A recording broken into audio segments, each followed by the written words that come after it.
So was it really hard? There's a tissue there. Yeah, I'll just grab one quickly. I wasn't expecting to cry. It's what happens when you recount things, you know.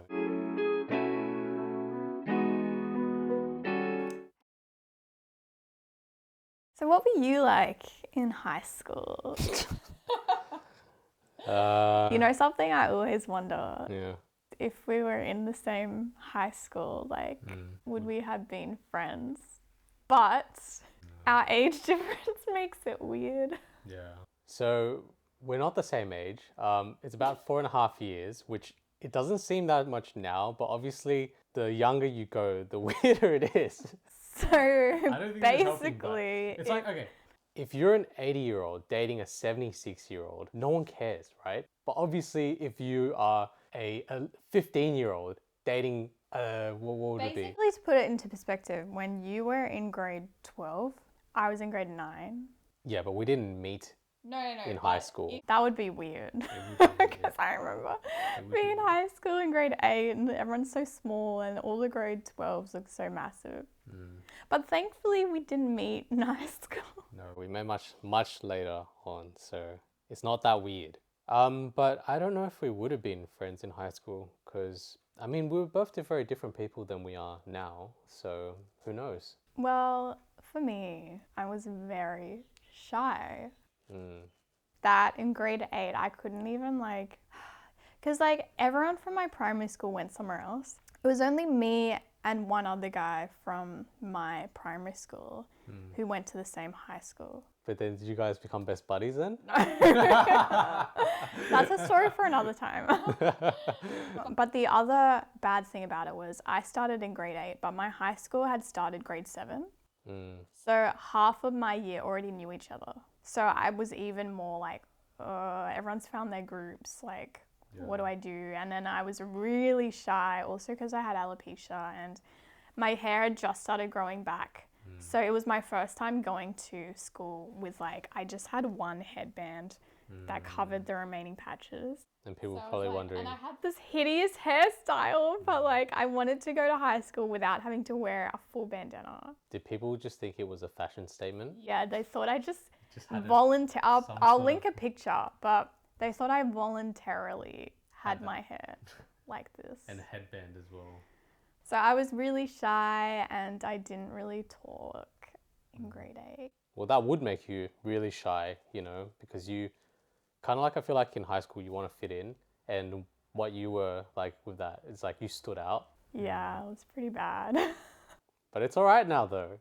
Hey! All these memories. What about you starting high school? High school was a bit weird for me because I attended the first half of high school in a co-ed public school, which was, you know, it wasn't a very wealthy area. It was all right at that time. I have never really stuck to a group, and I don't know why, but it's just with who I am and what I like and my personality, it's not very Australian. Yeah. For some reason. And a lot of the kids in that high school were really they come from really, blue collar backgrounds, working class. And then for the other half, I moved when I was at the start of year 10 to an all boys private school. And I think it's even worse because in that school, a lot of them started from kindergarten. It was K to 12. So they already had a decade plus long friendships. So I remember the first day going there and I was with my parents and I just thought, I'm never going to fit in here because it's year 10 already and they've all really just become friend groups. And I never really did, I floated from one group to another. Funny story is when I first started, one of the teachers recommended a group for me, which was the Asian group. Oh. So Don't you love when the teachers do that? Yeah, they're like, you'll be good in this yeah, group. because I don't know if people from international understand this, but Australia is in high school, you kind of segregate into your race, especially in Sydney. In Sydney, it's there's the Middle Eastern group, or the Arabs that we used to say, the Asians, or the Aussies, which were the white Anglo-Saxons. They're popular geek Yeah, there was different, obviously, like most high schools, there's different types. But my school, really valued sports. So, you know, we were really big on sports. We competed a lot against other private, you know, private schools. And basically it was kind of like the more higher you were in your sports, like maybe you were like playing first level rugby or first level basketball, the more respect you would get. And it's So like, you'd be more popular. You'd be more popular, and then the least popular people were obviously, for some reason, like, yes, creatives, but more specifically, like if you did band or if you did theater. So yeah, creatives, pretty much. That, like, we look at movies and we go, oh, that's such a stereotype, but it actually happens. Yeah. Like, that was the same as my high school. Like, we didn't segregate into races because I went to high school in Brisbane, North Brisbane, and it was just predominantly Caucasian. Yeah. And then it was like a small group of ethnic people, like spread out. But it was so much like that with sports because it was a private Lutheran college. And they were so into sport. I think Australia just in general is. So yeah, all the popular people were really sporty. yeah. And yeah, all the like geeky people were like band people, like anime people. Like you said, Australia's a very sporty nation, especially the West. I think my brother put it really nicely one time where it felt like you had to be the fittest, the strongest to be like, you know, the most popular.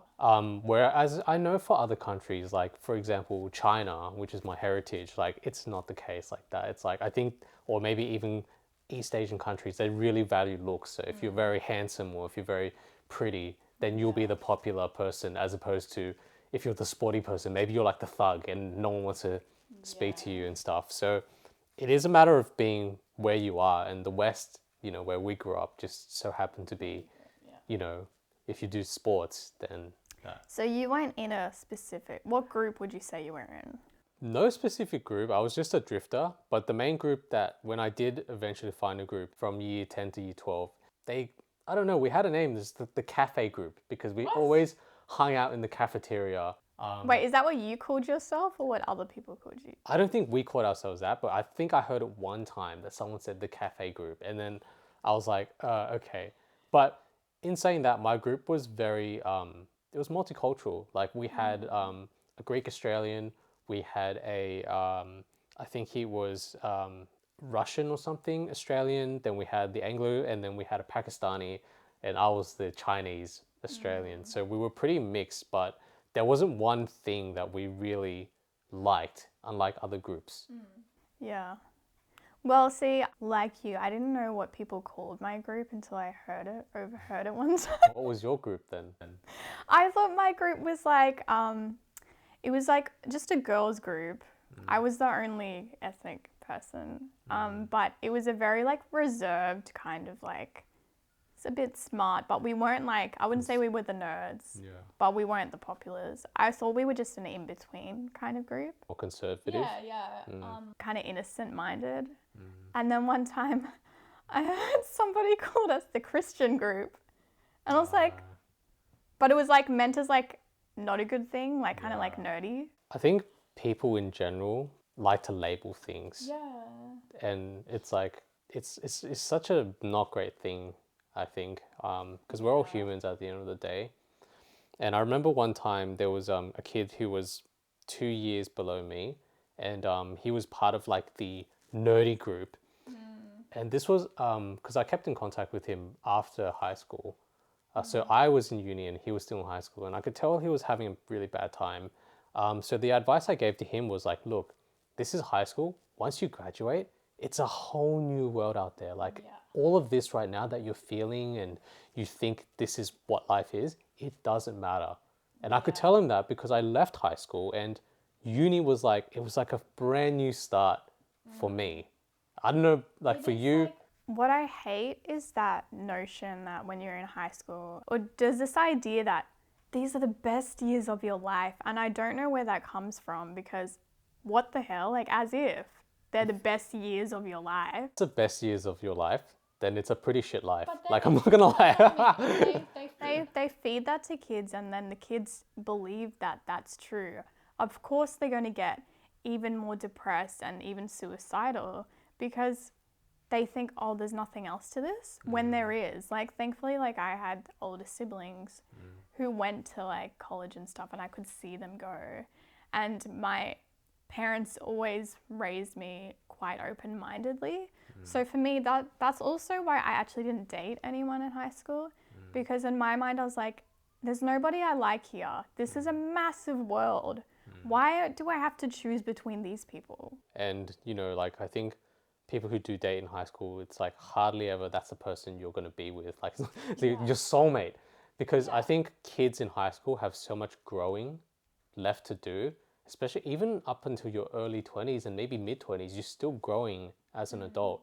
And I think what you said before, that's like a massive issue, which like suicide. And it's like, if it's like, I always think if we could find a way, like through some way, just to like, well, you made a film about it, like just to let the kids know, like, hey, like this is bad now, but it's like, it's going to get so much better. It needs to be taught properly, and I don't think schools do it properly, and it's such a horrible thing sometimes, because that does become your whole world, because you go there 5 days a week, you don't go anywhere else, especially if you don't work either, you're not seeing anyone else, and you feel like, oh, this is horrible, like especially if you're getting bullied. For me, grade 10 was one of the worst years I had in high school.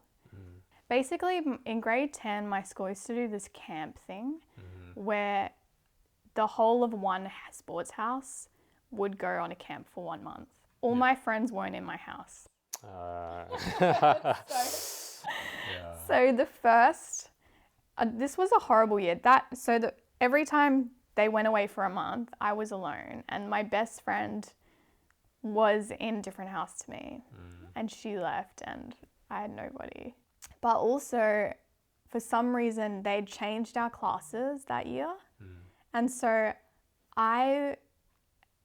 in sports, PE, they had put me, I'm not a good sports person, I don't like sport.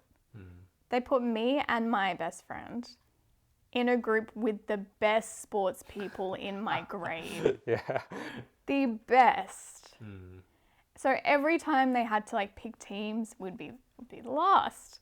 And I had the worst PE teacher, because do you know what she did at the end of each class? She put us in a line and she said A+, A+, A, C. I was always at the end. And then my best friend went to camp for a month, and I was by myself. Did you make any friends in that camp then? The camp was good. Like, we actually all bonded. I think it was because they took us out of high school. And so everybody, no matter what group, we all bonded for that 1 month, and it was really nice. But then, like, we came back, and it was like, everyone just went back. Wouldn't the simple solution, but then I guess... You were able to change house if you wanted to. No, as in like not group all the really sporty people in one house, just kind of like separate people from... Random selection. But is it really though? Like, but then it's a bit tricky, because it's like maybe the teachers... But surely they have some idea who's in what group. I think the teachers were so naive, and like they didn't really... It was just random, and that's just what happened to me. If I was a principal or the head of that year, I would like because I've been teaching them for a while, maybe in the other years as well. I would just be like, these people always hang out, let's divide them, and these people always hang out, let's divide them. Well, the thing, I think what was the issue was the popular group in my high school was massive. Okay. Because my year had like, I swear it had like 300 kids in the year. That's big. And the popular kids used to hang out in this like park This one area that was massive. There was a lot of them, whereas all the other groups were smaller for some reason. So I think that's why it happened. That's a hard case. Yeah, but anyway, a lot of stuff was happening that year. Also, my dad was like saying, we're going to move to India and you have to go to an international school. Oh, wow. Maybe that would have been all right though. I was freaking out because I'm like, I don't want to go to India. And like, if you think back at it now. If I think back at it now, it probably would be okay. But for me, it felt like my life was falling apart. And that was the first time I got depression really badly. And it was in the time that my best friend had gone to camp. So there was like a period of 2 weeks where I just completely shut down, and I got so depressed. It's the worst one of the worst depressions I had at that point. And nobody knew about it. Basically, for 2 whole weeks, I would go home, shut myself, I would go straight home, go into my room, shut the door, and just cry. Yeah. So it was really hard. There's a tissue there. Yeah, I'll just grab one quickly. I wasn't expecting to cry. It's what happens when you recount things, you know, it gets pretty... Thinking back, it's just like makes me sad because like, it's also like why like, I feel so like passionate about like helping kids going through high school. Because it feels like your world is ending and it's not. It's like if you just get through these like few years, there's a whole life. And it's like, you know, like I'm very sorry it happened to you and I'm glad like, you know, you've come out of it and, you know, you've become the person that you are today, you know, and it takes a lot of courage, I think, and a lot of growing to do. And sadly, like, yeah, like a lot of kids don't make it. You made a film, you know, it was the very first film you did, and it was related to this very similar issues, you know, and but unfortunately it didn't end well in that story. But I guess it was kind of like a precautionary tale. That's a reality, a very real reality. They feel like that they can't turn to anyone. I think that's like the big issue because like I didn't feel like I could turn to anybody and I didn't feel like anybody was noticing. But you know what they say about like depression in that is that like you know how you tell between someone who has it doesn't?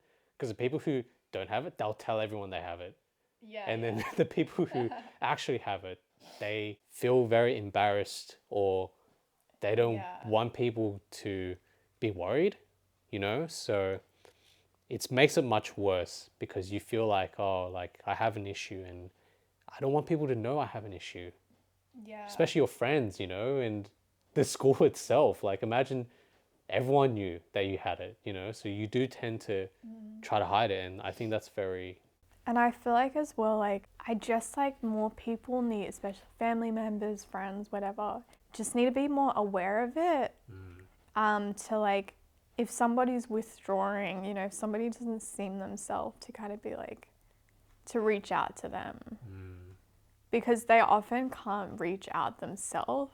Yeah. It's like a mental blockage. Yeah. And it's just, you physically can't do it. Yeah, definitely. And, you know, like there are a lot of signs and the worst thing that they say is like not reaching out at all because, you know, it's like they themselves, they're not in a good mental state. So honestly, with that, what got me through was God and my faith in God, because I have had that connection since I was a child with God.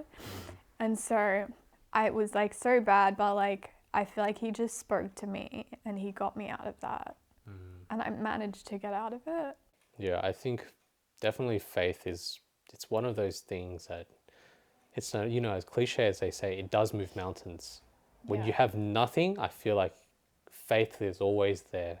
And knowing that God is always there, because like, even if you have nobody, knowing that there is someone there that is with you and you're not alone, it's the best. But anyway, how was your high school Not as extreme as experience? that, definitely Not. I think for me, the thing is, you know, going from group to group and just being like a drifter, essentially, it just made me very invisible.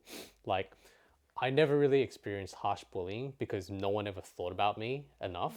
And I kind of like, in ways, like, I secluded myself even more once I realized that I don't connect. Like, I didn't really connect with anyone. Like, if anyone's watching this and they, you know, used to go to my high school, like, I'm sorry, but I didn't keep in touch with a single person. And it's funny because I didn't actually find my people until after I graduated and I started doing acting. so. That's how kind of I know that I'm meant to be an actor, because around actors, like now 90% of the people I know and, you know, the people that my friends, they're all actors, all filmmakers. And it's one of those things where, you know, high school's so limited. and you don't really know who you are, and then you go out there.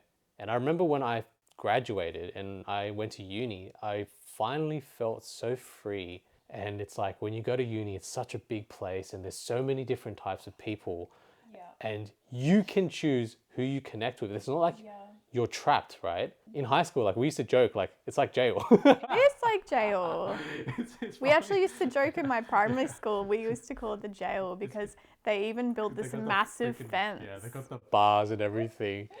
But uni's the complete opposite. You have free autonomy to do anything you want, go anywhere. Like you don't even have to go to your lectures. Like shoots you do, but lectures, no. But especially with the people that you hang out with, it's like you find common things that you like. But saying that, it was really after I left uni and went to acting school, I was like, these are my people. Because everyone was the same as me. Everyone had the same goal. If I told them, oh, I like to dress up in different characters and I like to, put on like little self-tapes and stuff like that in the like at this time, at this place, and do this character. No one laughed at me. Everyone's like, me too.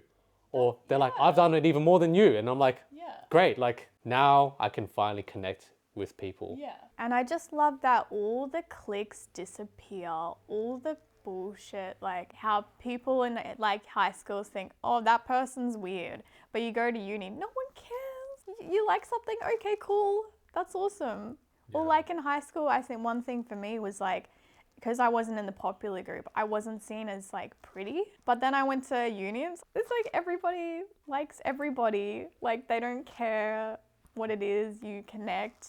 And all those stupid rules from high school with the cliques and all that, just gone. I will say one thing about uni is it's a lot more diverse and multicultural, because it's not just like you have people from all different backgrounds from, all the different high schools. You have a lot of international people as well. Like a lot of the friends I made in uni were a lot of international kids. And I think that makes it even, even larger in terms of like the pool of friends that you can make. Yeah, it's high school. It's not be all. It's not the be all of everything. It's a very small part. It's important. It's a very important part of life, but it's also a very small part of life, because when you leave and you actually become an adult, you start making your own thoughts, your own choices, what you support, what you don't support. Like that is where you do the most growing, I would say. Because it's restricted in high school too with the teachers and like what you can and can't wear and what you can and can't act like. Maybe that's where American high schools are okay, because you get to express yourself. And because we have to wear a uniform in Australia. And for some reason, the uniforms, they always like, they look ugly and they fit not the best. Like They're so old in design. uncomfortable. My one was like all grey until year 11 and 12. Grey is like conformity. Like this is like the opposite of color. Do you know what mine was? Yeah. Brown. Brown. Yeah, it's like you could have picked any color. You could have picked like maroon or like indigo or a forest green, but you decided to go brown. Yes, well, if you are in high school, it will get better. Those are not the best years of your life. Yeah. There will be better ones. Yeah. Once you get out and you discover yourself, like I think for both of us now, we've become way more confident. I'm sure most people. It's like now in the acting circles and filmmaking circles, I'm the head of so many projects. Like I'm always like leading teams and stuff like that. Like I feel like the popular guy now, and people respect me and the work that I do. And it's just how it is, you just become a different person eventually because you grow up. Yeah. Yeah, like don't worry about any of this stuff.